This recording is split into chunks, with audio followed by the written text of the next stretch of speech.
ओम नमो भगवते वासुदेवाय नमः। आप सभी का मेरे चैनल में एक बार फिर से स्वागत है। दोस्तों, कार्तिक मास में बहुत से त्यौहार पड़ते हैं और कार्तिक मास में पड़ने वाला एक विशेष त्यौहार होता है तुलसी विवाह। हिंदू पंचांग के अनुसार कार्तिक मास के शुक्ल पक्ष की एकादशी तिथि को ही तुलसी और शालिग्राम जी का विवाह किया जाता है। मान्यता है कि तुलसी विवाह संपन्न करवाने से कन्यादान के समान फल की प्राप्ति होती है। हिंदू धर्म में कार्तिक मास का बहुत ज़्यादा ही महत्व होता है। इस मास में शुक्ल पक्ष की एकादशी को भगवान विष्णु 4 महीने की निद्रा के बाद जागते हैं। उनके जागने के बाद ही सभी तरीके के शुभ और मांगलिक कार्य फिर से शुरू होते हैं।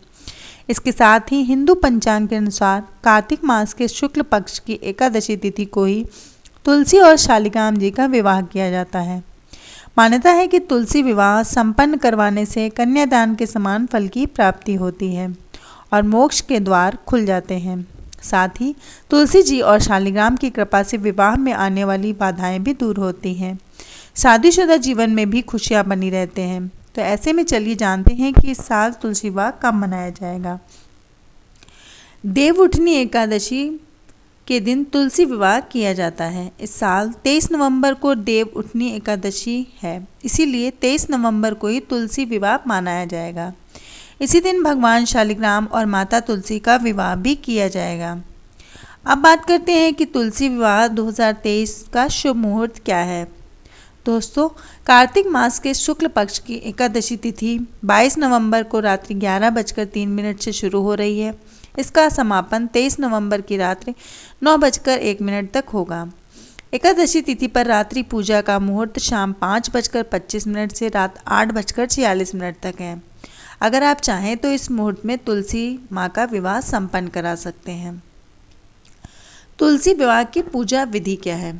दोस्तों, तुलसी विवाह के लिए सबसे पहले लकड़ी की एक साफ चौकी पर आपको आसन बिछा लेना है। तुलसी का जो गमला है आप उसको गेरू से रंग सकते हैं। चौकी के ऊपर तुलसी जी को स्थापित करें। अब आपको दूसरी चौकी पर भी आसन बिछाना है और उस पर शालिग्राम को स्थापित करना है। चौकी पर आप चाहें तो लाल रंग का कपड़ा या पीले रंग का कपड़ा भी बिछा सकते हैं। दोनों चौकियों के ऊपर आपको गन्ने से मंडप सजाना है। अब एक कलश में जल भर कर रखें और उसमें 5 या फिर 7 आम के पत्ते लगाकर पूजा स्थल पर स्थापित करें। फिर आपको क्या करना है, शालिग्राम और तुलसी के समक्ष घी का दीपक प्रज्वलित करना है और रोली या कुमकुम से तिलक करना है। तुलसी पर आपको लाल रंग की चूड़ी चढ़ानी है, लाल रंग की बिंदी चढ़ानी है और चुनरी भी चढ़ानी है। इन सभी चीज़ों से तुलसी माँ का श्रृंगार करना है।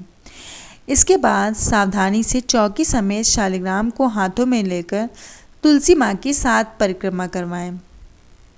पूजा संपन्न होने के बाद तुलसी व शालिग्राम की आरती करें और उनके सुख सौभाग्य की कामना करें। साथ ही प्रसाद सभी में वितरित कर दें।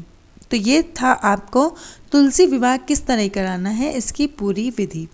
अब बात करते हैं कि तुलसी विवाह कराने का महत्व क्या है। मान्यता है कि तुलसी विवाह करने से कन्यादान के समान फल की प्राप्ति होती है। इसीलिए यदि किसी व्यक्ति की कन्या ना हो, उसे तुलसी विवाह करके कन्यादान का पुण्य जरूर कमाना चाहिए। जो व्यक्ति विधि विधान के साथ तुलसी विवाह संपन्न करता है उसे मोक्ष के प्राप्ति के द्वार खुल जाते हैं। साथ ही तुलसी और भगवान शालिग्राम का विधिवत पूजन करने से आपकी सारी मनोकामनाएं पूरी होंगी और वैवाहिक जीवन में जो भी परेशानियां हैं, अगर आप इस विवाह को संपन्न कराते हैं तो आपके जीवन में भी वैवाहिक जीवन में खुशियां आ जाती हैं। तो दोस्तों, ये जानकारी आपको अच्छी लगी हो तो चैनल को एक लाइक ज़रूर करिएगा, सब्सक्राइब कर लीजिएगा और इसी तरीके की नए और अच्छी वीडियोस के लिए मेरे चैनल पर बने रहिएगा। फिर मिलते हैं किसी अच्छे से वीडियो के साथ।